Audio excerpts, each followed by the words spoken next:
To me, family is everything. And I feel so blessed to have been born into an amazing family filled with incredible people doing wonderful things. People who encourage, motivate, inspire, and support me on a daily basis.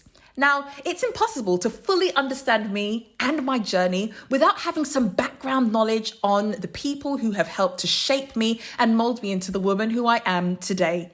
And so I thought it would be pretty cool if on this channel, I introduced you to some of the people who I love the most. And in today's video, I'll be doing just that. Stay tuned.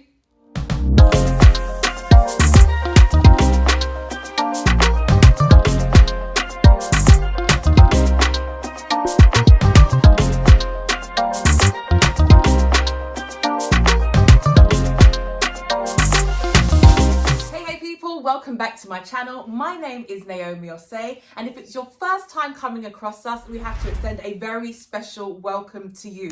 On this channel, we're documenting my family's exciting adventure as we relocated from the UK to the motherland. That's right. In August of 2021, I packed up my two babies and we moved from the UK to our homeland, Ghana. And on this channel, you'll get to see the highs, the lows, the good times, the not so good times, and everything in between. But for today's video, in fact, no, that's if you are a brand new subscriber. If you are an existing subscriber, if you have been with us for this journey, thank you so much for coming along with us. Thank you for your lovely comments and your support. It means absolutely more than you could ever imagine. Anyway, for today's video, we're doing it slightly differently. So as you can tell, I'm dressed a little bit more, like it's cooler temperatures at the moment. That is because I am in the UK. I took a quick trip to the UK and I decided that I would do an extra special video that's been a long time coming. Some of you have been in my comments and you've seen this person popping up every now and then. Perhaps you're seeing a resemblance, which may give you a clue as to what's going on in this particular video.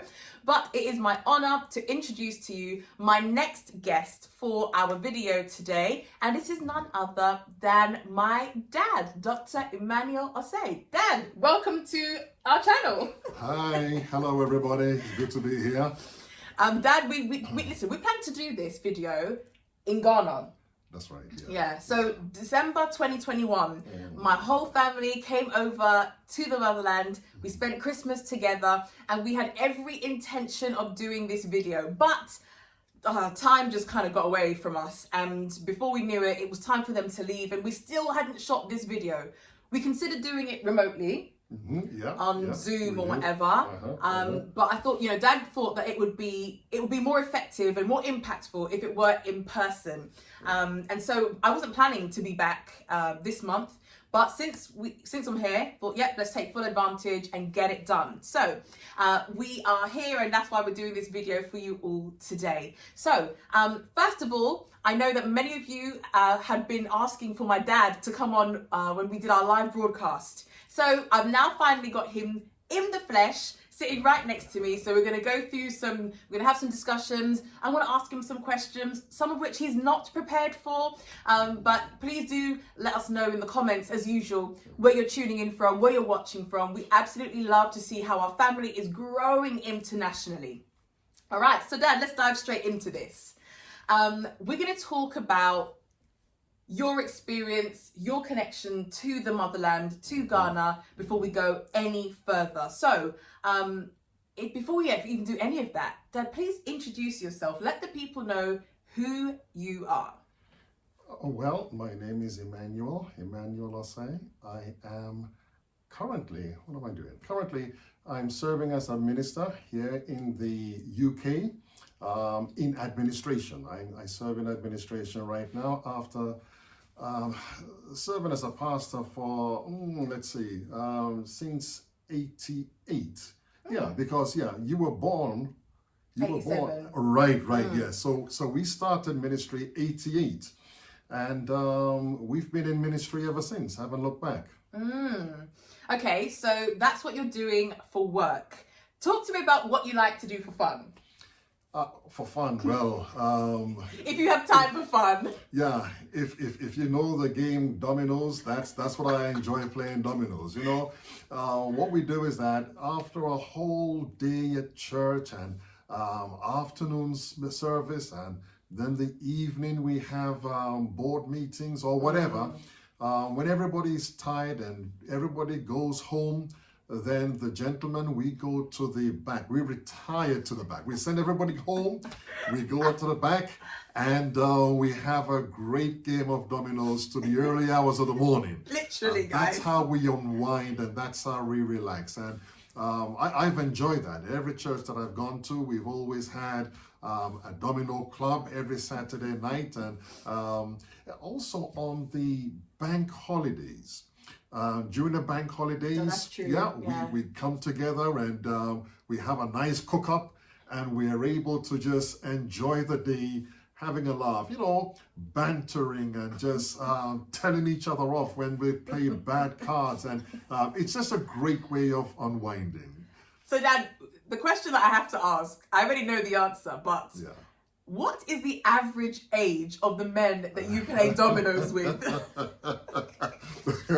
Well, to tell you the truth, most of them are in their late 70s, 80s, So a whole lot older than you, right? Oh, by far. Yes. Dad is always playing with these old men. But they keep calling me. They keep calling me. Pastor, are we coming to play dominoes? I said, okay, yes, I'll be there. And then we have a great laugh. Yeah. But the question is, do you win? Oh, yes. I mean, the whole idea of dominoes is to give what we call love, 6-0, And if you've had a bad night, you know that you've taken at least 2 6 loves. And you go home very depressed. Your partner curses you and says all manner of things against you, and it's always the other person's fault. Of course. But, it's a great laugh that we have. The camaraderie is just excellent. Yeah, I could imagine. I could just imagine. Well, listen, as I said, I was born in 87, so I'm 35 this year. And ever since I've known my dad, he's been going to play dominoes on a Saturday night. So clearly there must be something good in it. So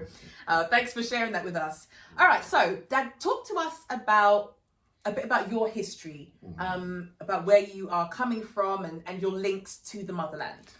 Okay, so I was born in Ghana. I am the second of 4 siblings, 3 boys. I actually don't know this. Where in Ghana exactly were you born? That's an interesting question. All I know is that we were living in Accra. I was born in Accra. My mother is Fante. My father is from Nkoko, Kwowu. And so we were born in Accra. So that's where we lived. That's where we went to school in our early ages. I can't say that I was born in a hospital. I was born at home. Yeah, that's what used to happen during those days. Yes. Oh, and so I wasn't born in a hospital. So yeah, that's me. So born in Ghana. And guys, I genuinely did not know that. All these years, this is the first time I've actually found out that he was born at home. I never knew. Yes. And so my parents left and came to England. In the 60s, we were left in Ghana. So we were living with my auntie. And life was very difficult. We were not treated very well. You know how it is, when parents go abroad and they are sending money to look after the children.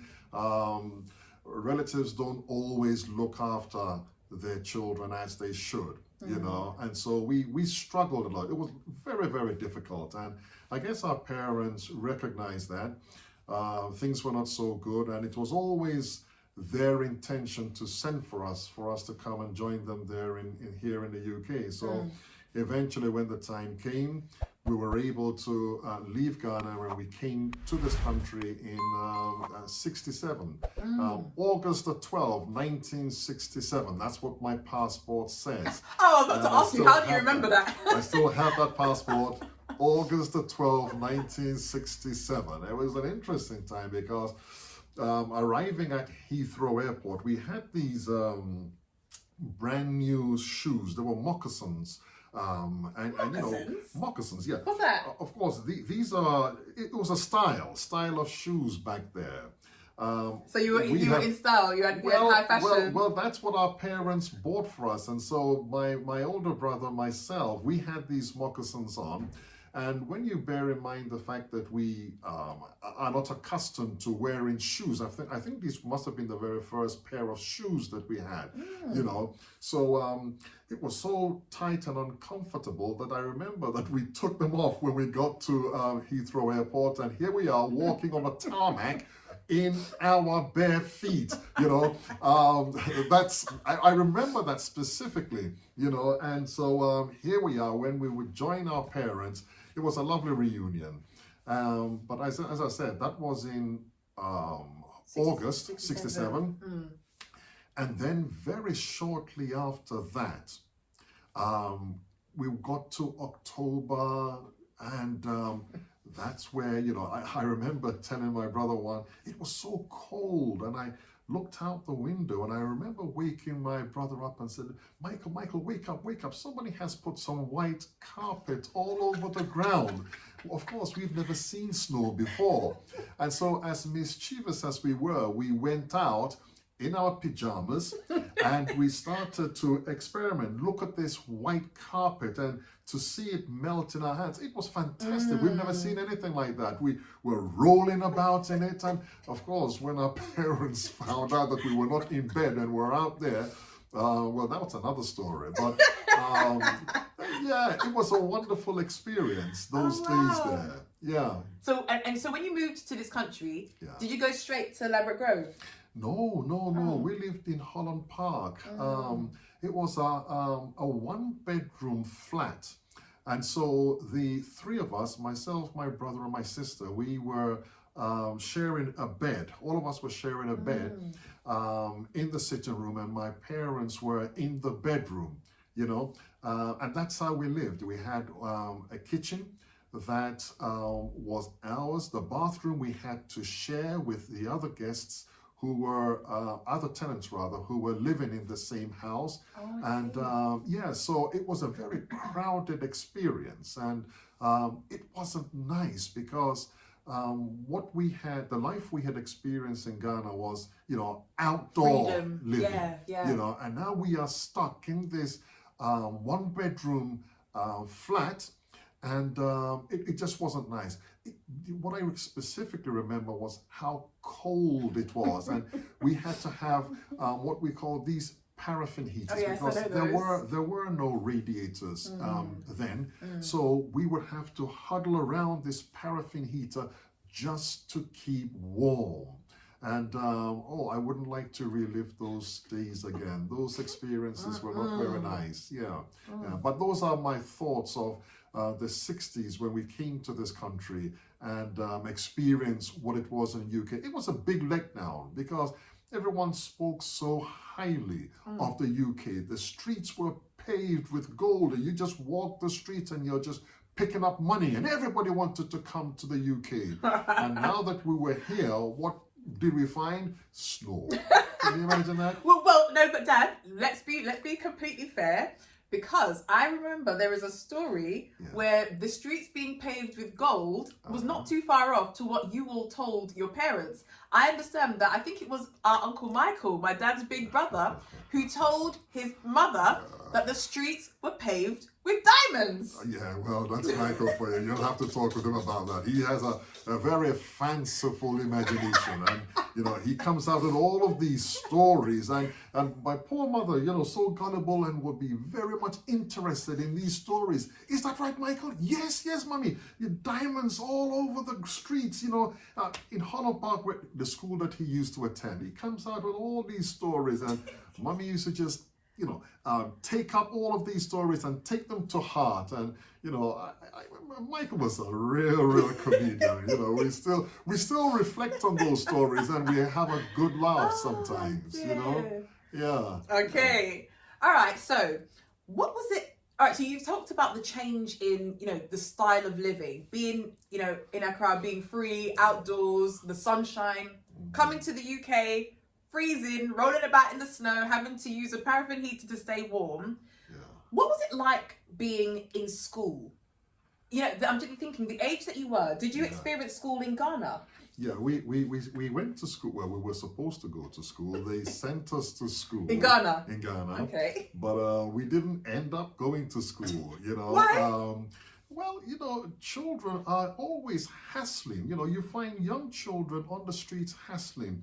And here we were. We used to go to the marketplaces, and I guess out of hunger, not being treated properly, we would have to go and try and steal some fruits and something to eat. And we just were not ready to study. We were not ready for the discipline there at schools. And the schools there, when you come late, they discipline you for coming to school late, and if you're not well dressed and what have you. So it was difficult those days. So we found ourselves going to the marketplace and just having fun and not going to school as we should. So when we came to England now, well, it was a different story. We had to go to school, and we were not the best behaved persons or pupils there at the school. And I remember the headmaster would threaten, well, I got the slipper. They gave us the slipper in those days, we got the slipper, yeah. Now, it was a joke because back in Ghana, we're used to getting beaten with a belt or with a stick or something, and now coming to England, if you misbehave, they say, well, you're gonna get a slipper. Well, what's a slipper in comparison to a belt? So it didn't hurt. It didn't hurt at all. So there was no motivation for us to be, behave ourselves. The only motivation was that when they wrote to our parents and when we got home, then the parents gave us the motivation to behave. So we learned that way. So what's the worst thing that you did at school or during that school age? What's the worst thing that you did? School age was, we used to bunk off schools. We used to go stealing, doing some very, very bad things. Stealing was one of the things. There was fruit shops, and they would have the boxes of fruits outside, and we actually stole the boxes, and would run with them, go to the school, take them to the school. And we would sell them to other children, hustlers. Yes. So we started very young, and so it just continued to develop from there. Okay. So you were getting in trouble in school. What was it like? Because I'm sure coming to the UK, being in Ghana, experiencing life there, being surrounded by people who look just like you, then coming, out into a completely different system. What was the culture difference? What was that like, being immersed into a brand new culture? Yeah, the challenge was that, we couldn't speak a word of English. We couldn't speak a word of English. And so we had to just try and communicate the best way we could. And that was difficult because trying to express yourself to people who do not speak your language was a challenge, and we used to have special classes in order to learn the English language. And I remember the headmaster saying to my parents that, you mustn't speak the Twi language to them at home. Because we lived in Ghana, we spoke Ga as well. Because we lived in Accra, rather, we spoke Ga. Because my mother is Fanti, we understood the Fanti language, and Twi was the common language that everybody spoke. So the Twi, the Ga, the Fanti were languages that we were accustomed to, and now coming to England now, our parents were told don't speak to them in that, and so we were forced to speak the English language, and I guess with all the pressure, we were able to pick it up quite quickly. And of course, when you're around children our ages, we're able to communicate and pick that up, and so that's what we were able to do. And so it was a culture shock. It was a real culture shock to us, but we very soon learned that the prejudice, the racial tension was there, right there. We experienced that at school. And How so? How? Well, the English, the white boys used to tease us, and what was also very interesting was that some of the blacks used to tease us as well, and we couldn't understand that. As we were getting older, then we began to realize that, hey, there is a difference between some of the blacks who were from the continent and those who were not from the continent. And so that tension was there, and we had to grow and to deal with that tension. And it wasn't easy. It wasn't easy. So how did you deal with it? Well, the best way we knew was to fight. So when a white person would abuse us or tease us, it will end up in fight.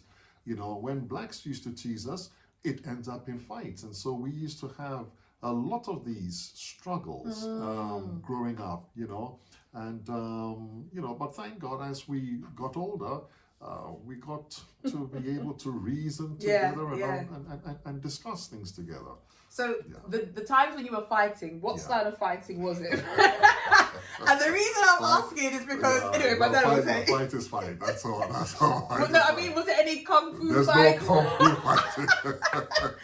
Those came in the 70s and in the 80s. Yeah, those were that's what we were influenced by. In our teenage years. So there were no kung fu fights on the playground? No. Those only took place after we came out of the cinema.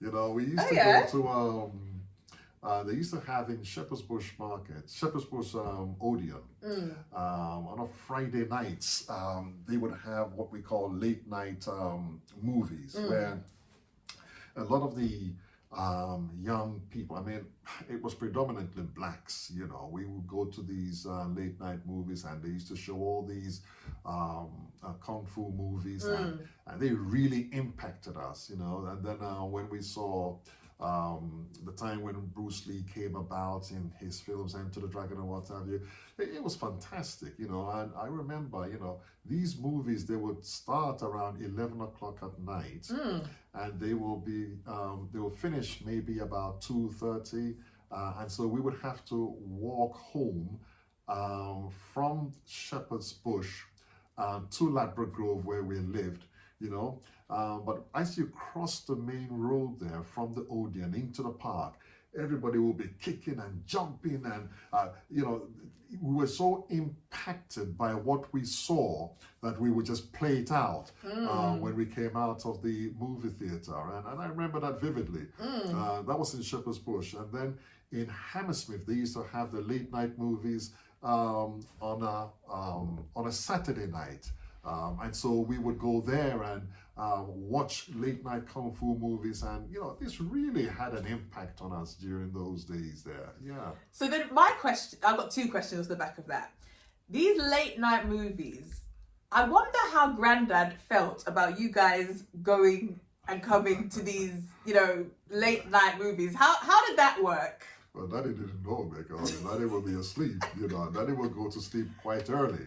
And because these movies, they started around 11 o'clock at night, so we would leave home about 10 o'clock. By that time, Daddy and Mommy were fast asleep, so they didn't have a clue what was going on.